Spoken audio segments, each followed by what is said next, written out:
guys, my name is Grace and welcome to my YouTube channel. In today's video, as you can tell from the title, I'll be sharing with you my review of the AR Vitamin E Cream. So guys, is it really worth buying or not? If you want to know my thoughts and experiences about this product after using it for 1 month, then please keep on watching. Okay, so guys, itong product na to, matagal ko na to nakikita, but it's just that last month ko lang napag-decide na i-try out siya and give you guys my thoughts about the product kasi I've been hearing na this product has been doing some good stuff to people na naka-try out na nito and they've been really raving about this. Kita ko rin na marami rin lumabas na ganito na fake. So, dahil ako po ay very matatakotin with those type of fake products. So guys, dahil takot ako na fake yung mabili ko, I decided to buy my AR Vitamin E Cream dito sa Beauty MNL. And it cost me 350 pesos. Yes, ganun kamahal, pero definitely sure ako sa quality and sure ako na original to because sa Beauty MNL ko siya nabili. And I've been buying from Beauty MNL for such a long time and never pa ako naka-encounter ng fake products sa kanila. So ayun, kahit na 350 pesos siya sa Beauty MNL is I took the risk, I tried it, and doon ako bumili instead of Shopee. Pero as I am browsing Shopee, price ng product na to is ranging from 125 pesos to 200 pesos only. So definitely still mas mahal sa Beauty MNL, pero sure tayo sa original yung nakuha ko. So ayan siya. So nga pala guys, before making this product review, I made sure na ginamit ko siya for 1 month and hindi ko alam kung makikita ninyo pero talagang said na said ang loob ng bottle na to before I decided to film this video just because syempre a lot of us guys pinaghihirapan natin yung perang ginagamit natin or ginagasta natin, kaya naman I want you guys to be able to buy products na it's really worth buying or trying out. So this is how the product looks like guys. So ayan, makikita nyo dyan is AR Vitamin E, tapos dito sa back portion is makikita nyo 200 ml and then halos puro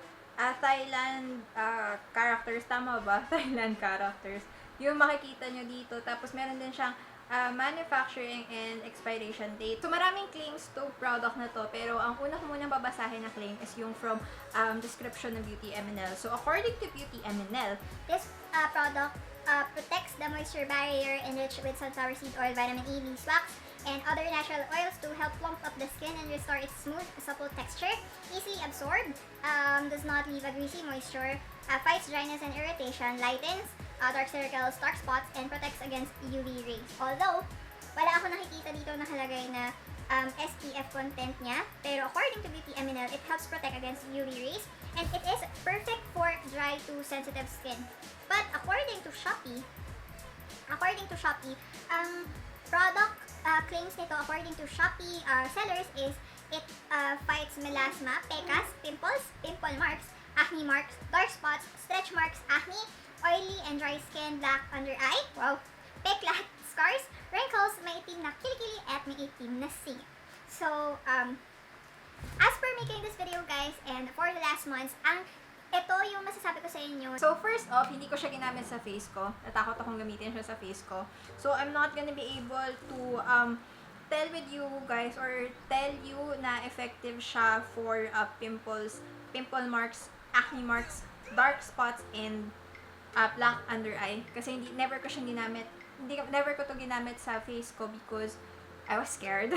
So, ayun, hindi ko po siya ginamit sa face ko. I only used it for my body, especially for the dark areas of my skin. So, for example, dito sa elbows, sa knees, doon sa singit, sa kilikili, and then sa aking bump, ginamit ko din siya. Sa aking mga stretch marks, ginamit ko din siya.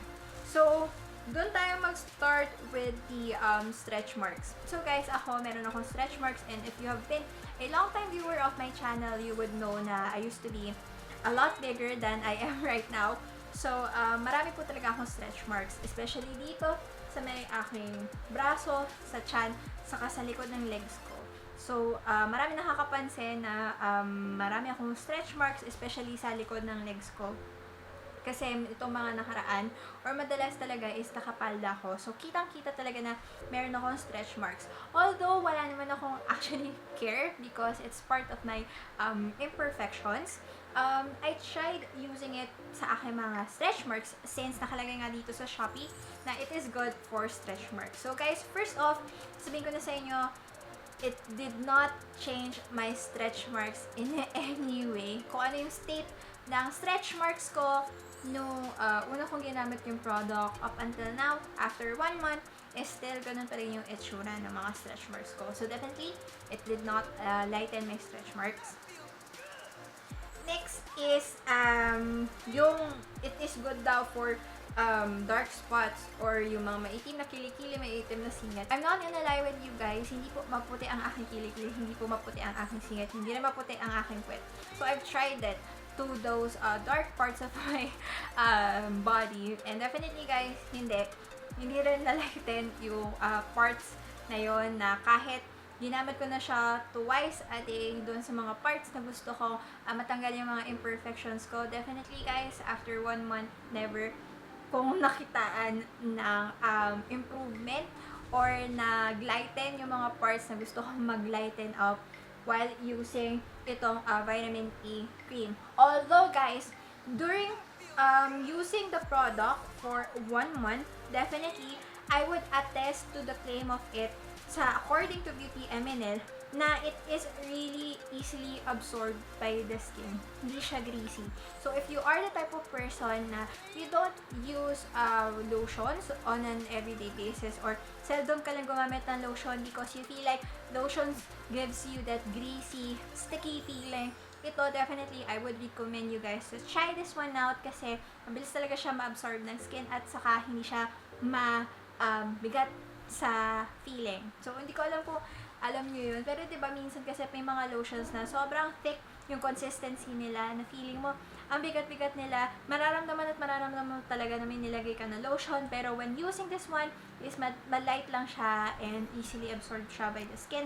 Plus, ang napansin ko sa kanya is it really gives you that deep moisturizing effect. Yun yung nagustuhan ko with the AR Vitamin E Cream. Kasi mararamdaman mo talaga na, especially pag ginamit mo siya overnight, pagising mo talaga, yung mga parts na nilalagyan ko is talagang malambot sila. It's like baby butt soft. Especially ginagamit ko siya sa butt ko, diba? Nasabi ko sa inyo kanina.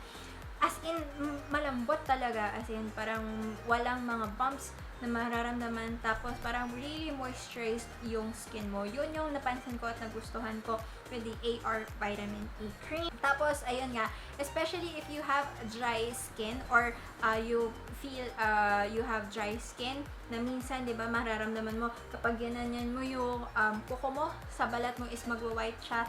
Ito, talagang deeply, it will moisturize your skin. Although, wala naman po ako sensitive skin. I did not develop any irritations while using the product. Although yung smell ng product nito is very strong. Tuwing ginagamit ko siya, it reminds me ng smell ng detergent powder. Yun yung naiisip ko whenever I use this one. Pero ako naman, I'm not sensitive with smells or anything. So, ginamit ko pa rin siya. So, the bottom line of my review, guys, is that definitely, it did not lighten my stretch marks. It did not lighten yung mga dark parts ng body ko na I wanted to lighten. But it gave me a deep moisturizing effect. It gave me that light feeling of moisturizing your skin without a greasy feeling. And ayun, you are looking for something na can give you that deep moisturizing, but it is light on the skin and hindi siya ganun ka-greasy. I highly recommend you guys try this one out. It's really, really good at moisturizing. Pero, ayun lang, yun na yung masasabi ko. As well as, again, hindi ko po siya ginamit sa face ko. So, I'm not gonna be able to attest to its claims na pwede siya sa mga pimples, pimple marks, acne marks, and dark spots dito sa under eye kasi I did not use it for my face. I hope you guys enjoyed watching this short review and find this review helpful. If you like this video, guys, please don't forget to give this video a thumbs up, comment down below, and subscribe to my channel. I will see you in the next video.